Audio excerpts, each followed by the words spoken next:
اعوذ باللہ من الشیطان الرجیم، بسم اللہ الرحمن الرحیم، الصلاۃ والسلام علیکہ یا رسول اللہ صلی اللہ علیہ وآلہ وسلم۔ السلام علیکم ورحمۃ اللہ وبرکاتہ۔ ایک بہن کی زبانی آپ سن رہے ہیں کہ کیسے درود شریف نے ان کی زندگی کو بدلا۔ ان کی وہ تمام عادتیں، باتیں، واقعات ہماری روزمرہ زندگی سے تعلق رکھتے ہیں۔ تو آئیے ان کی زبانی درود کی کہانی سنتے ہیں۔ میں پہلے سب کو کہتی تھی میرے لیے دعا کریں، میرے لیے دعا کریں، کیونکہ میری نیت یہ ہوتی تھی کہ میں کسی کے لیے اچھا کروں گی اور میں اس سے دعا کا کہوں گی۔ نیت میں میری کھوٹ تھا نا، عمل انسان دیکھ رہا تھا لیکن نیت اللہ تعالیٰ جانتے تھے۔ اور سب سے کہتی تھی میرے لیے دعا کریں، میرے لیے دعا کریں، میرے لیے دعا کریں۔ اب میں کسی کو نہیں کہتی، کیونکہ آپ کے جو اعمال ہے نا، جو آپ کی نیت ہے، وہ اگر آپ درست کر لیں گے، ٹھیک کر لیں گے، تو لوگ آپ کو خود دعا دے کے جائیں گے، ان کے دل سے آپ کے لیے خود بخود دعا نکلے گی۔ اب میں کسی کو نہیں کہتی کہ میرے لیے دعا کریں، اب میں کسی کو بھی نہیں کہتی۔ اور یہ جو ہمارے گھر میں جیسے پاکستان میں بہت زیادہ مانگنے والا ایک کلچر ہے، تو جو بھی آئے، جیسا بھی آئے، اس کو دے دیں۔ وہ پروفیشنل ہے یا وہ ڈیزرونگ ہے، یہ مت دیکھیں، بس دے دیں۔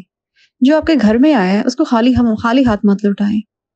ہم بھی اللہ کے حضور اسی لیے جاتے ہیں کہ ہمیں وہاں سے جھولیاں بھر کے آئیں گے۔ آپ صلی اللہ علیہ وسلم کے در پہ اسی لیے جاتے ہیں کہ وہاں ہماری سنی جائے گی، ہماری جھولیاں بھرتی جائیں گی۔ تو جب ہمارے در پہ کوئی آتا ہے تو ہم اس کو ڈانٹ دیتے ہیں، جھڑک دیتے ہیں۔ نہیں ہے تو معذرت کر لیں، لیکن جھڑکیں مت۔ نہ ہی یہ کہیں کہ نہیں ہے ہمارے پاس، جو بھی اس وقت آپ کے پاس اویلیبل ہے آپ دے دیں جتنا ہو سکتا ہے۔ اور ایک اور بڑی چیز کہ انسان کو جو اپنی ذات کے لیے جو چیز پسند ہوتی ہے وہ کسی کو نہیں دیتا۔ یہ سب کے ساتھ ہے، یہ ایک ہیومن نیچر ہے کہ جو آپ کو پسند ہے بہت زیادہ، وہ آپ اپنے لیے رکھتے ہیں، بھلے وہ کوئی بھی چیز ہو، کچھ بھی ہو سکتی ہے۔ تو یہ چیز جو ہے، جو اللہ کو سب سے زیادہ پسند ہے کہ آپ اپنی پسندیدہ چیز کسی کو دیں یا قربان کریں یا کسی کے لیے کر دیں۔ سب سے محبوب ترین چیز جو اللہ تعالیٰ کو یہی ہے کہ آپ اپنی چیز قربان کریں، جو آپ کو بہت محبوب ہے، بہت عزیز ہے، اسی پہ آپ کو آزمائش بھی آتی ہے اور اسی پہ آپ کا امتحان بھی ہوتا ہے۔ اور یہ چیز کرنا بہت مشکل ہے، بہت بڑا دل گردہ چاہیے یہ چیز کرنے کے لیے۔ لیکن اگر آپ اپنی پسند کی کوئی بھی ایسی چیز ہے، وہ آپ کسی ڈیزرونگ یا کسی بھی ایسے انسان کو دیں جو کہ آپ کو لگتا ہے کہ اس کی بھی وہ پسند ہے، اس کو بھی وہ ضرورت ہے، اس کو وہ اچھی لگے گی، وہ آپ دے دیں، اس کو ایز اے گفٹ دے دیں، کسی بھی لحاظ سے دے دیں۔ بس یہ سمجھیں کہ یہ چیز جو میں دے رہا ہوں یا دے رہی ہوں، یہ میرے اپنے لیے، میرے اپنی ذات کے لیے۔ جب ہم کسی کا دیا ہوا تحفہ یا چیز ہمیں پسند نہیں آتی، سم ٹائم وہ چیز ہمارے معیار کے مطابق نہیں ہوتی، تو ہمیں اچھا نہیں لگتا۔ اسی طرح جب ہم کسی دوسرے کو وہ چیز دیتے ہیں جو ہم نے خود اپنی ذات کے لیے پسند نہیں کی ہوتی، تو ان کو بھی اچھا نہیں لگتا۔ تو کسی کو تحفہ دینا ہے یا کسی کو کوئی بھی چیز دینی ہے تو یہ سمجھیں کہ یہ میں اپنے آپ کو دے رہا ہوں، اس سے بہت سکون ملے گا۔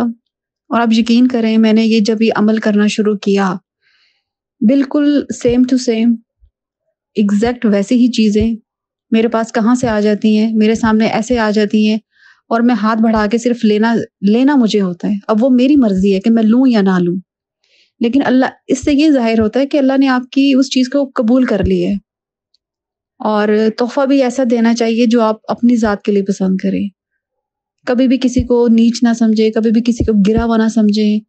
اور جب دینا ہے اللہ کی راہ میں یا دینا ہے اللہ کی خوشنودی کے لیے، تو وہ چیز کریں جو آپ کو اپنی ذات کے لیے پسند ہے۔ آپ کسی کو کمتر، حقیر نہیں سمجھیں گے تو آپ کو بھی نہیں سمجھا جائے گا۔